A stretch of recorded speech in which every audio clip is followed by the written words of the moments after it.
I probably didn't come out until I left high school. My mom, I don't want to put it all on her, but we were in a very, not religious upbringing, but it was very Christian-like. Some of her beliefs weren't mine. She thought that I was straying away from God because I was becoming attracted to women, which was never the case. Like, God is a big factor in our lives and will always be. And I think that she had to realize that it's okay to love your kid and still love God, even though you don't agree with their life. She was in a different place for herself personally, so the way that she treated me was different. She thought that I was basically going to go to hell. She didn't understand. It wasn't until later that she told me that me being who I was, it taught her how to love.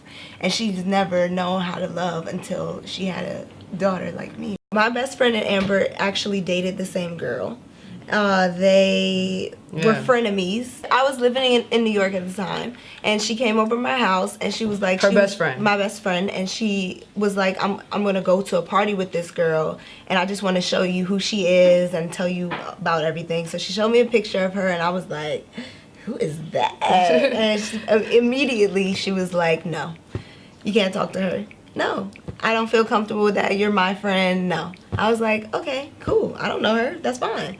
So they went to the party. They became friends. They started bagging girls together, carrying on. We hit it off. And then she gave me her blessing. Over time, we hashed out whatever it was. Like, we ended up stopped messing with the girl. She became, like, you know, not in the picture. We still had mutual friends, so that kind of brought us together by default. So once we did become friends, she was like, hey, I have a friend, and she likes you. She thinks you're cute. And from there, we connected on Instagram. Started Skyping. Because we were long distance. I'm in DC. She was in New York. Yeah. So we did the long distance thing for like a month or two. And then I asked her to be in my video. And she took a bus out for my video. And we met. And the next day we shot it. And from that day on, we just been together. It's crazy. I don't know. I hate to use the term love at first sight. Because that's like, it's cliche. It's very cliche. But I feel like from that moment that she got off the bus, that feeling that I had at that moment, it's just like, it made me know it was different. Talking to her was a totally different feeling. When I first saw her, I just felt like a sense of home. You know, like, I just felt at home with her. Like, even though we were just meeting, I felt like we knew each other forever. I felt a part of the family. I felt like they accepted me. I'm coming off of a bus. We just met. You know, could have went any kind of way, but it was love. Yeah, like she said. It was butterflies, I guess you could say. It was like this feeling of like, I really, really like what this person is about.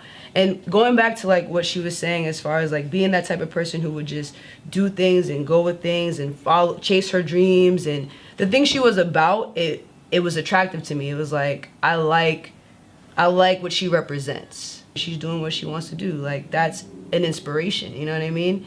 And then us just getting to know each other, like, even through text and Skype, it was just like, hearing her voice made my day, or just seeing her face made my day, you know? It made me feel good, it made me feel warm, you know what I mean? And from there, the feeling just continued to grow as we became closer as friends. We became really, really good friends. I would say now, you know, we're best friends first, because we clicked.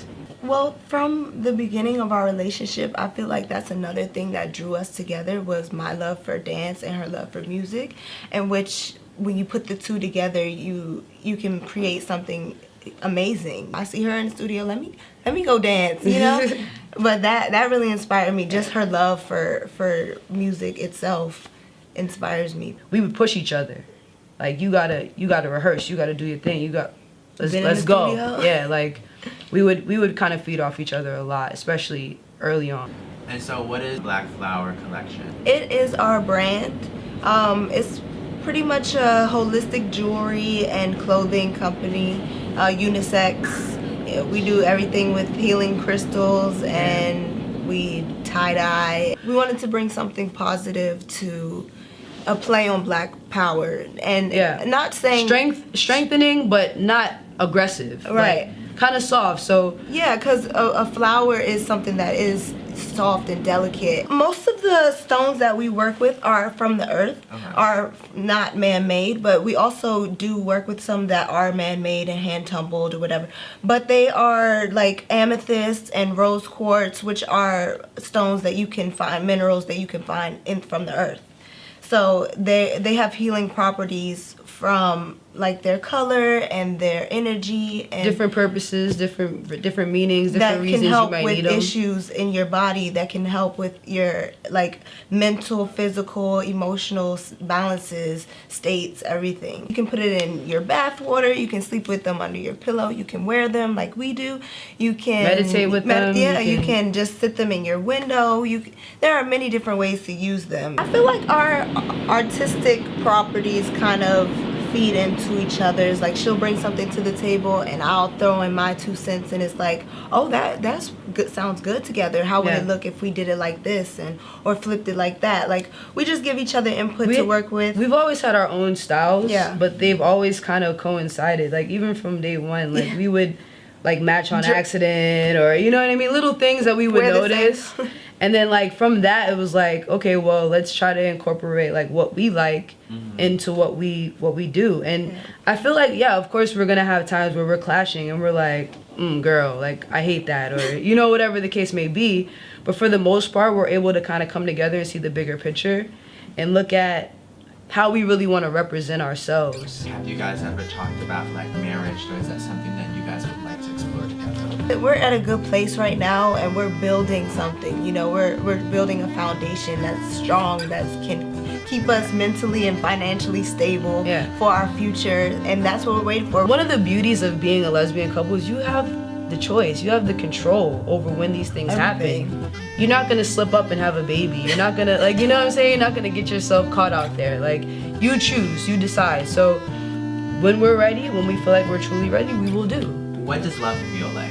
It's so many types, so many different feelings. It's passionate, it's painful, it's fun. It'll be her just being considerate of me, you know what I mean? Just thinking about me, just doing something that she knew I would want. I try to surprise her as much as I can and just do things that she wouldn't expect, or the things that she would want me to do without asking me, you know what I mean? Just caring about a person unconditionally like that, you know it's love, because you're acting different, you're moving different, you're doing things you wouldn't do.